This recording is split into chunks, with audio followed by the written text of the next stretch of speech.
Hey, guitar fans, Tempe here. I wanted to talk today about Eddie Van Halen's influence on me and a lot of the guitar players that learned how to play guitar in the time period that he was really big and influential. And I wanted to focus on this is the week of his birth. I wanted to focus on the positive, what Eddie brought to us, and how important he was to so many great musicians, and how he influenced the world, really, and how he made the world a better place. So I want to start with the first time that I heard Van Halen. I grew up in upstate New York, near Rochester, in kind of a rural community, and I was probably 10 or 11 years old. I was really into karate and martial arts and stuff like that. And this one summer, I was probably 10 or 11 years old. It was probably the summer of like 81, 82, somewhere like that. My babysitter had Van Halen 1 on vinyl. And before that, my dad had an amazing record collection. So I used to listen to all the Hendrix albums and the the Who and Bob Dylan and all this great stuff on vinyl. So I was exposed to a lot of great guitar playing and Cream and Eric Clapton and stuff. But when I listened to Van Halen 1 and I had the record in my hands and I was listening to that, that was I wasn't even playing guitar yet. I was still pretty young. That just changed my whole outlook on what could be done on guitar, of course, right? But while I'm listening to the music, I'm looking at that cover, that iconic Van Halen 1 cover, and in my mind, the guitar player had no idea who what his name was, but he's swinging his guitar across that action shot where he's moving his guitar and his face and everything, and I just thought that guy looks like Bruce Lee.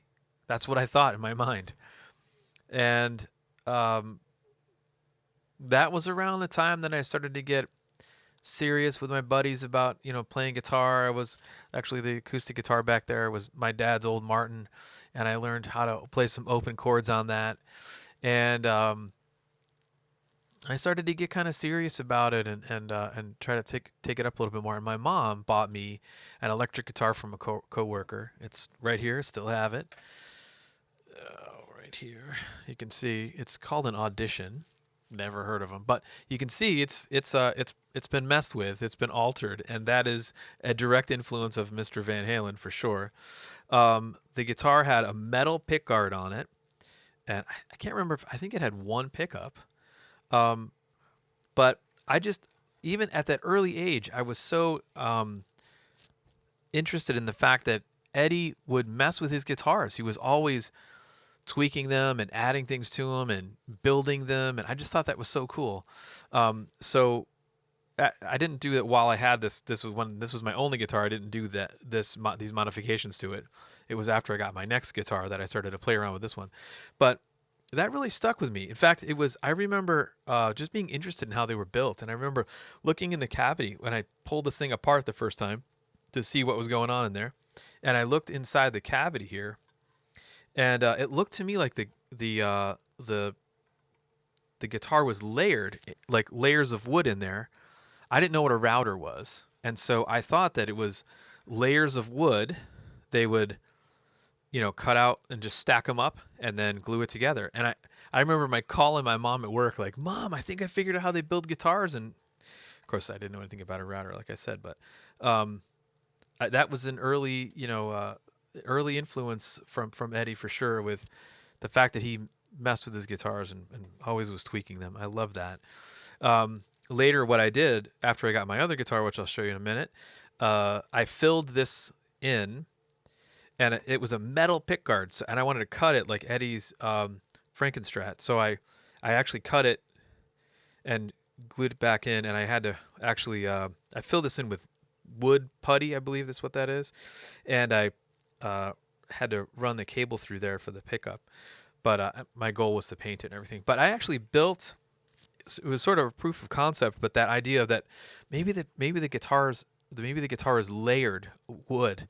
I built one I sort of traced this one out, and I built one, and of course I painted it like Eddie's red guitar with the black and white stripes on it, um, and played around with it. It wasn't a real working guitar, but I used to jump around in my room and listen to Van Halen and act crazy and so forth. Later on, I actually filed the frets off of this guitar because I wanted to see what it sounded like without any frets on it. But that was still have it. It's cool, right? But messing with the guitar was definitely an early Van Halen influence.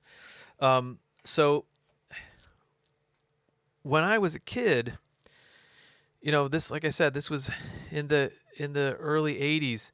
Um, we didn't have internet and that sort of thing yet, so the only way you would really hear the music was on the radio, or you got a record or a tape. Tapes were becoming more popular at the time, or the 8-track.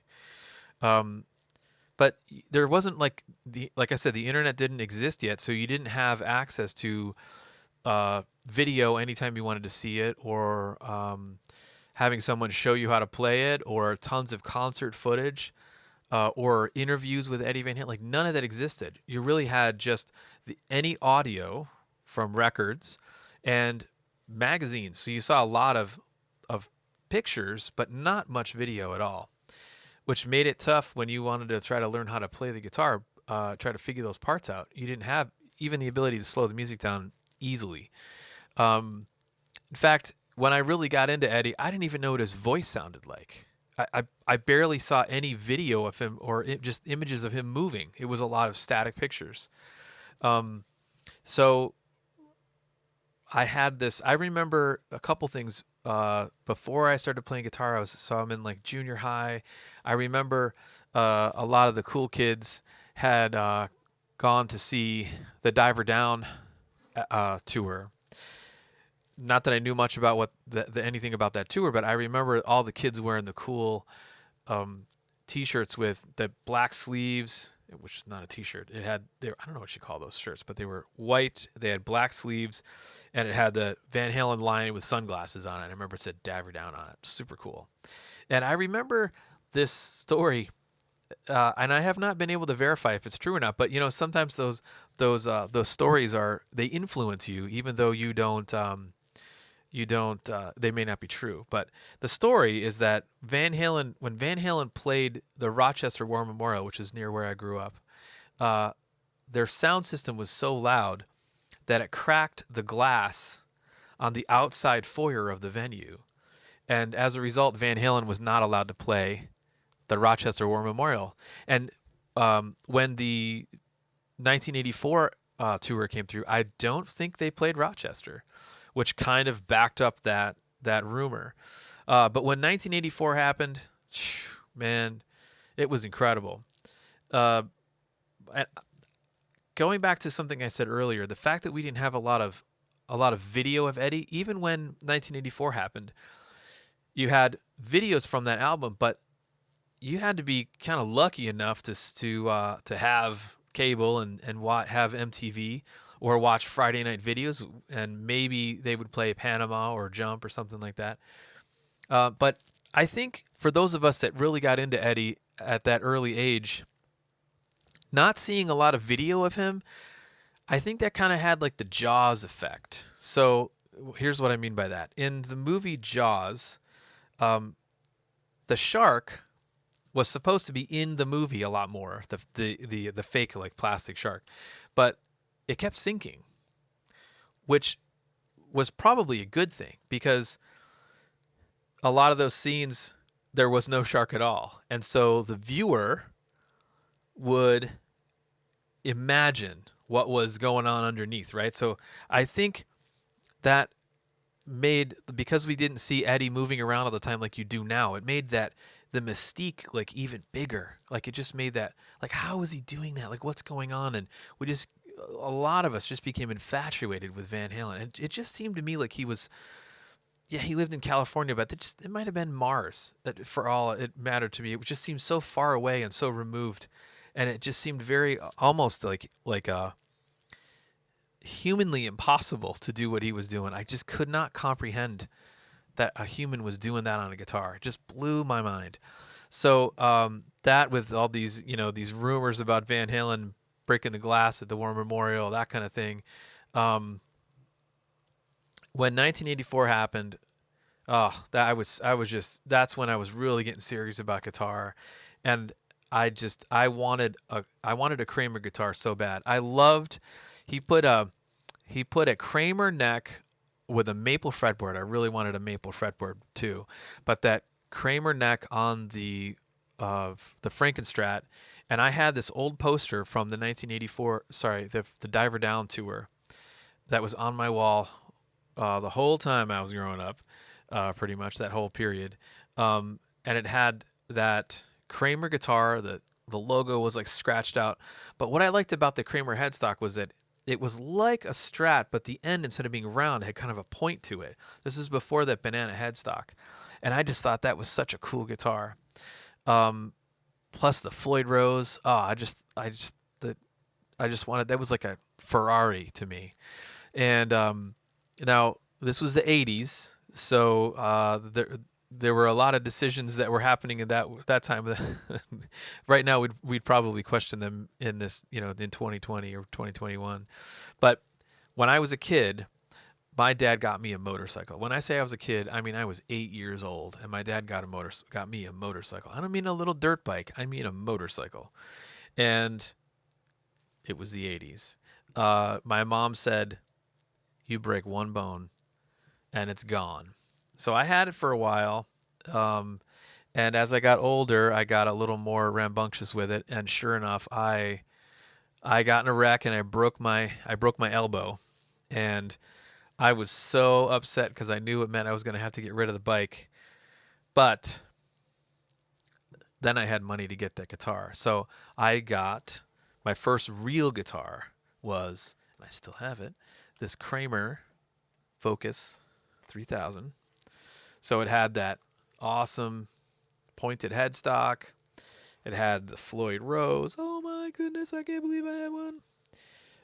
Didn't have the maple fretboard, right? But I loved this guitar. And I've just felt like I had the coolest guitar on the planet. This is such a great guitar. I did replace the pickups, but it was like, I didn't know any better. I felt like I had to put new pickups in it. But having this guitar just made, like, I don't know, it made me closer to my hero in some way.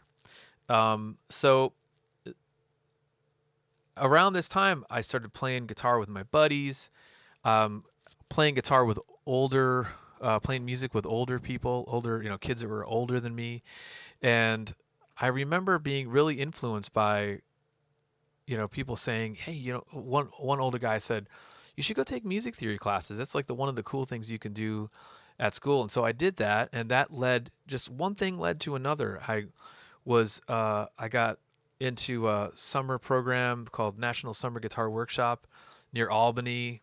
So I went there for a couple weeks and found out about Berkeley, right? And eventually that led to me going to Berkeley and studying music and just getting serious about it. And a lot of that influence was like Eddie, just always pushing himself, and I'm grateful for that. I was wanted to get out of my comfort zone and go meet other musicians and learn as much as I could, and just be passionate about music. So while I was in high school, I remember, some people say, "Oh, I remember where I was when JFK was shot," or "I remember where I was when 9/11 happened." I remember where I was when I found out that David Lee Roth was leaving Van Halen and Sammy Hagar was coming in. I had no idea who that was. I was devastated. But I remember my cousin, who was a big influence on me, older cousin. He said, "Hey, Hagar's good. This might be really interesting." And so then 5150 came out, and I I liked it. I genuinely liked it. That summer, I think it was the summer of '86, something like that.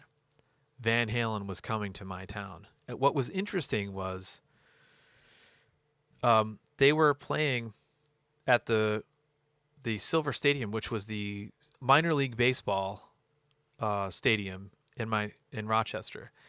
and they never did shows like that. So again, it kind of backed up this idea that Van Halen wasn't allowed to play the War Memorial, because I don't know of them ever doing show any kind of concerts out there on that park and this the stadium. But I was old enough to go. I was so excited. I couldn't believe Van Halen was going to be in my hometown. Are you kidding me? Right? Plus in this stadium that I had seen so many baseball games. And so I remember that day hanging out with my friends. We were walking around the mall with a boombox, listening to Summer Nights. This was the end of the summer, right? The next day, all my buddies that were going off to college, they were leaving home the next day. So we go to that show. There's footage. There's actually footage from the sound check on the internet on YouTube from the local TV station doing like some B-roll footage of that show. And man, when Van Halen came out, I just couldn't believe it. There was Eddie Van Halen. He wasn't some faraway person. There he was, moving in real time, playing his 5150 guitar. That just blew my mind. I couldn't believe he was really there. It was a great show. They were running all over the place, jumping around. It was awesome. Um, so then, I went off to college, and eventually, well, I was really influenced. I really had this idea of wanting to build a guitar, build my own guitar. I just thought it was so cool that Eddie was so into building his own gear and a part of it and constantly tweaking it. So, along with my uncle and I, who he did a lot of woodworking and stuff, we built a guitar. So what I did was I bought a neck from Warmouth, and I carved the body myself. And originally, I pulled the Floyd Rose off of my Kramer and put it on here. But I did, some modifications to it. Notice it's just got a volume knob like the original. Probably still do some tweaking to it, but then a few years after I built it, I painted it. I love this guitar. I didn't realize how close I was to potentially building a pretty piece of firewood. It's a lot of ways to screw this up, especially putting a Floyd Rose on there. But I've since had to refret it and stuff. But love this guitar. It plays really well. I love it. And it's so cool to look at that and say, man, I built that guitar. So then I went to Berkeley and still listening to Van Halen. I was getting into other styles of music and stuff. And so I go off to Berkeley, and then eventually I get in. I was able to become a guitar player in the Army, and I felt so grateful for that job to become a professional musician. Eventually, when I got into the 82nd Airborne Band, which is crazy to think about. I had to go through jump school and jump out of airplanes so that I could be in the 82nd Airborne Band. But while I was there, the Eddie came out with the Music Man guitar, and I played it once, and I remember I just didn't really care for it. I didn't like the feel of the neck. I thought it was a little chunky for me. And then a few years later, he came out with the Wolfgang, and the store near in Fayetteville, the music store in Fayetteville, near Fort Bragg, where I was, they had a black Wolfgang come in, and I played it, and I was like, yeah, it's cool. It's all right. And then a few months later, they got a white version in, and I went and played it. I don't know what it was about that guitar, but I could not put it down. That guitar inspired me, and I had no intention of buying a guitar that day, but I could not let this guitar go. It was just something special about it. It spoke to me for some reason, and I still have it. So I bought this. This would have been, gosh, maybe 96, 97, somewhere in there. But this guitar, I've had to have the frets replaced. This has been my main guitar for a long time. I played tons of gigs all over the U.S. I played tons of gigs over in Europe with this guitar. Love it. Still play it to this day. I've had to, like I said, refret it with new frets and redo the volume knob, but it's just such a cool, awesome guitar. And even when I had it, when I was having it refretted, the guy said, "Man, that guitar is amazing." He was really impressed with that guitar. So, Not long after that, let me think. So went right around the time that I got the guitar, actually, I with Van Halen, it looked like Van Halen was gonna take David Lee Roth back, right? So they did. I remember the song for the Twister soundtrack, "Humans Being," and then they did two songs with Roth, "Me Wise Magic," and there was I forget the name of the other one. I loved those tunes; they were so cool, and I was so excited with where Van Halen was heading. And around that same time, that's when Kiss was putting their makeup back on. I was like, oh my gosh, it's like 1978 all over again. Yay. And then, and then that whole thing fell apart. Uh, Around that time, I moved to Germany. So I was living over in Germany for a while as a guitar player in the army, and then got out. And, then when Roth came back into the band, I went and saw that first show. And then they came around again, and I thought, well, if I'm going to indulge in any kind of expensive tickets, it's probably going to be this Van Halen show. So a buddy of mine and I spent an insane amount of money on tickets, and you got this VIP experience. So we got to go. We heard soundcheck through the walls when we got to the venue at DC. And then right after soundcheck, we were able to kind of walk through. We walked right by Eddie's guitar setup, round back, saw the Zamboni, come back to the other side, see Wolfgang's set up there. And then we're kind of hanging out upstairs before the show, getting some food and stuff. So to preface the rest of the story, I got really interested in getting guitar picks from my heroes. So, and the whole goal was to get the pick from the person. So I was able to get Al DiMeo's guitar pick, Steve Vai, BB King, Eric Johnson, and a few others. But of course, the Holy Grail was Eddie. And I always thought, well, there's no way I'm ever going to get Eddie Van Halen's guitar pick. That's like impossible. As I got older, that just kind of that dream kind of faded away. So we're at this show. Show was great. At the end, they're herding us out. We were really close we were pretty close up. I think we were within 30 rows or something, or 50 rows. And my friend said, come on, let's go get a guitar pick. And this guy was pushy. He did not mess around. So we go to the front of the barrier, and he's screaming his head off, give me a guitar pick, give us a guitar pick. And the security guy's like, come on, you guys really got to leave. And my friend was not budging. He was going to stay there and get a guitar pick. So the crowd heard us a little bit, and some of the other people come over like, yeah, I want a guitar pick too, right? And so the one sound guy grabbed a pick and brought it down and handed it to this one girl.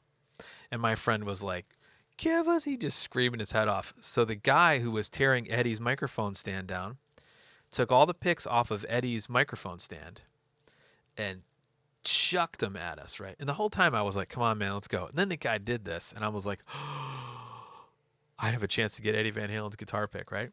Here's the thing. The ground was covered in red, white, and blue confetti, and Eddie's picks were red, right? And now all of a sudden, it was like someone busted a piñata open, right? All of a sudden, all these people are like, oh, wow, I want a guitar pick, right? And I'm like, oh my gosh, I have a chance of getting Eddie's pick. And the security guys are right next to me and like, come on, you guys got to get out of here. And I'm like, holy smokes. And I'm looking around, and I found one. Boom! And I got one of Eddie's guitar picks. Now, Eddie didn't hand it to me, but it did come off of his music stand.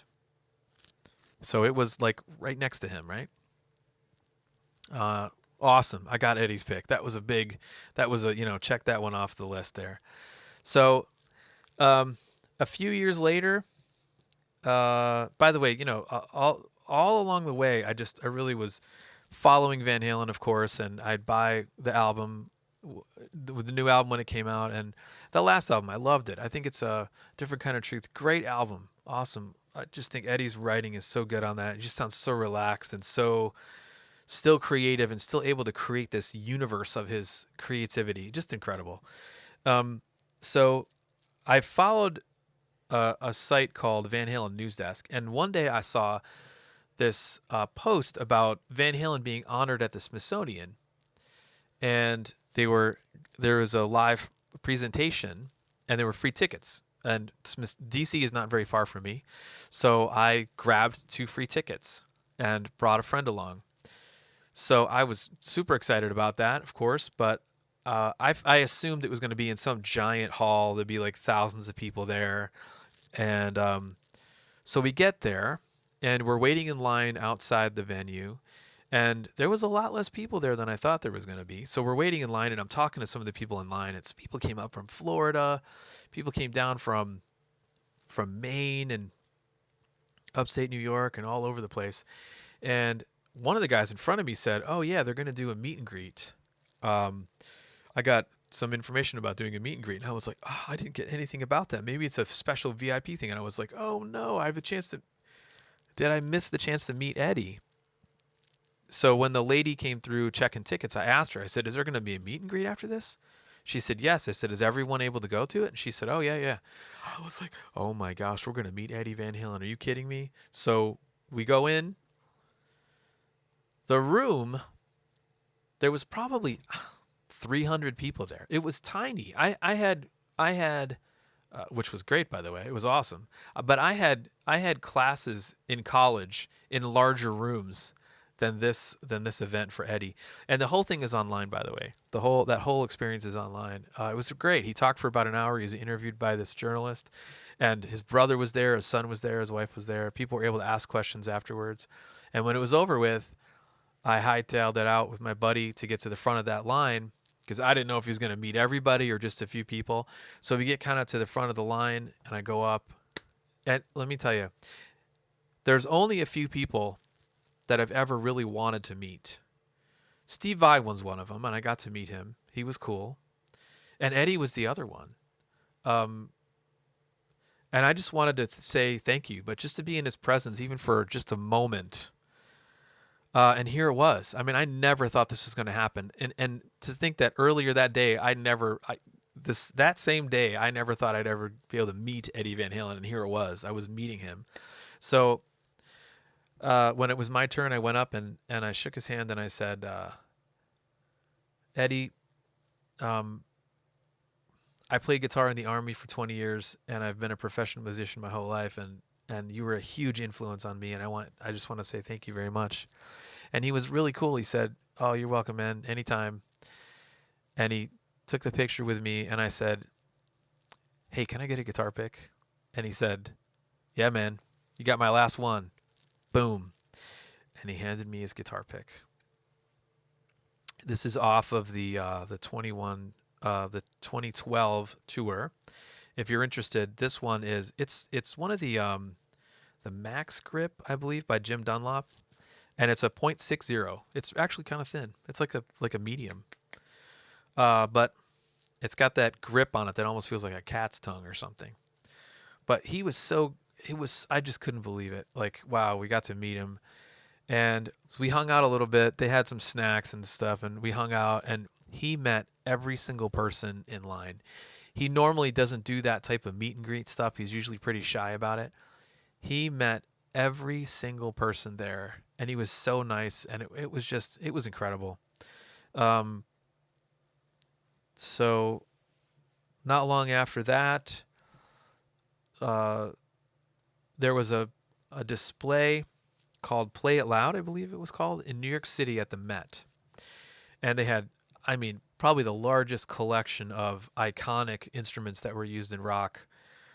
Um, and Eddie Van Halen's Frankenstein was there, and the live rig that he used on the first tour. And that Frankenstein, a lot of people don't know this, but his first red and white guitar was actually the white and black guitar off the first tour. He just repainted it, and that guitar just kept evolving and evolving. But I never saw that guitar in person because the last time that guitar was used live was on, I believe, the Diver Down tour, and then when the 1984 tour happened, he was using the Kramer 5150 with the banana headstock. And so that guitar was not out. The famous Frankenstein was not out in circulation since like 1982 ish. And so I got to see that guitar in person, and then of course to see his live rig. Um, It was awesome. What and the whole thing with the guitar picks or meeting him or seeing his gear, to me, that stuff made it like more. I felt more connected to him, and I felt, and also it also made it feel more human and possible. It's like if he can do it, then I can figure out how to do it, right? And I think that was really important, and also just the fact that he followed his musical interests and his creativity. He was such a creative person. It's so evident in everything that he did. I mean, constantly tweaking his guitars. What I liked about that too was he didn't worship his gear. His gear was it was a tool. It was a tool to help him realize his creative vision, and he didn't worship that stuff. I like that about him. He was constantly tweaking it. Um, but a lot of his techniques, a lot of his ideas, some people may have taken something like that and blown that out into an album or even a career. Like the intro that he does to Mean Streets. Some people would have taken that and used that, blown it out and used it a lot more, right? He just did it that one time. Um, he the way that he used, of course we remember the tapping thing, but like the way he played Cathedral, that whole concept with rolling the volume off, tapping the fret, tapping the note, swelling the volume in, and then using a delay to repeat the note. And he created almost this like a piece based on like harmonizing the same melody. Some people would have really run with that and done like a whole album on it. He did like one song and then he was on to the next thing. I just think that's so cool about the way he worked. But I want to talk about, I think, his big influences and the way that he made music, the way he changed music in many different ways, and the way his influence is still felt to this day. And some people might not even realize that they're being indirectly influenced by Eddie. Um, the big one is, I think, his songwriting. Van Halen was a unique band in that they found this magical mix of like hard rock riffs in the vein of, say, Zeppelin and Black Sabbath, but also had this pop sensibility. And that was probably in part due to David Lee Roth and Ted Templeman, I'm sure. But they just had this synergy that I think we wouldn't know about Eddie Van Halen, the guitar player. At least the masses wouldn't know about Eddie Van Halen, the guitar player, if it wasn't for those great songs. And that's a lot of that is his songwriting. What a genius he was, and he was just constantly working and writing. It's so cool. The live shows were incredible. They were jumping around. Eddie Van Halen had to have his hip replaced in his 40s. That doesn't happen from sitting on the couch, right? That's from him jumping off, I mean, risers and running all over the place. They were absolutely an incredible live band. When I saw them with Hagar, and you can see this in the footage, they had an outside stage, and Hagar climbed up the scaffolding with no rope or anything, really high up, and was walking across the top, above the lights on the roof, singing from up there, and then climbed back down again. It was really, really high, and that's the kind of shows that they put on. They were just incredible, moving all the time, and amazing, amazing. Um, Eddie's constantly tweaking his gear really led to the guitar and amp design, like the Super Strat, right? Putting a humbucker on a Strat style guitar. He was really Floyd Rose, who was actually a real person. We think of the whammy bar, but Floyd Rose actually followed Eddie around on tour, and Eddie was basically beta testing and field testing the Floyd Rose tremolo system although it's technically a vibrato bar, but he was field testing that stuff, and Eddie actually has patents for some of these different designs of. He did the D tuna to be able to do a drop D with a locking tremolo. all kinds of unique things. Another unique thing that he did was he had on the 1984 tour, he would do this part of his guitar solo where he would flip the guitar up so it was flat, and he would play the guitar like a piano. He has a patent for that, and he never really went anywhere with that. Other than that tour, I don't. He used to mount this thing on the back of his guitar, and then he kind of stopped doing that. I don't remember him doing that on the 5150 tour, which would have been the next tour. Um, his rhythm playing, I think, is very often overlooked. Eddie had to fill that space between the bass and the vocalist. And often that is done with two guitar players or a guitar player and a keyboard, and he covered all of it. And I think if you look at the influence of the piano on his guitar playing, that to me really explains a lot, because he played piano long before he played guitar. If you think about how a piano player plays, they're going to play. They have a left hand and a right hand, and so there's these two distinct parts. And if you look at, especially as Eddie's rhythm playing and songwriting evolved over time, you'll see that it's almost like he was looking at the guitar through a piano player's lens. And I recently heard an interview where he talked about writing. I think it was maybe a lot of the music off of Fair Warning, one of those second or third album. I'm sorry, third or fourth album, where he wrote a lot of the music on piano first and then moved it over to the guitar, which makes a lot of sense if you look at his rhythm playing through that lens. And the other thing that I really loved about him that I found so cool was the fact that he built his own recording studio. He was just like into every aspect of creating his music, and he was always writing. I remember I think I read in an interview somewhere where he had like these noodle tapes, and he always had a tape queued up ready to go, so if he had an idea, he could record. That really was a big influence on me. I did a lot of that stuff myself, and still find ways to organize any kind of writing ideas or whatever. But he was very creative in that. He supposedly had a guitar jack in the bathroom in 5150, so that if he had an idea while he was in the bathroom, which meant he was playing guitar in the bathroom, he could plug in and record it, which is, pretty extreme, right? But I also heard a story where he was on tour, and it was like he's in a hotel room somewhere, his wife's asleep, it's like 3 o'clock in the morning, and he has an idea for a song. He doesn't want to get his guitar out or anything, and he didn't have any ability to record it, so he called his home phone. And when the answering machine picked up, he sang the idea into the home answering machine, so that when he got home, that idea was there on tape. His commitment to his creative process is just amazing. The big takeaway for me was just to be passionate about what you do. That's probably one of the biggest influences, the biggest takeaway for me from Eddie is how passionate he was about what he did. And so, I view my job as an educator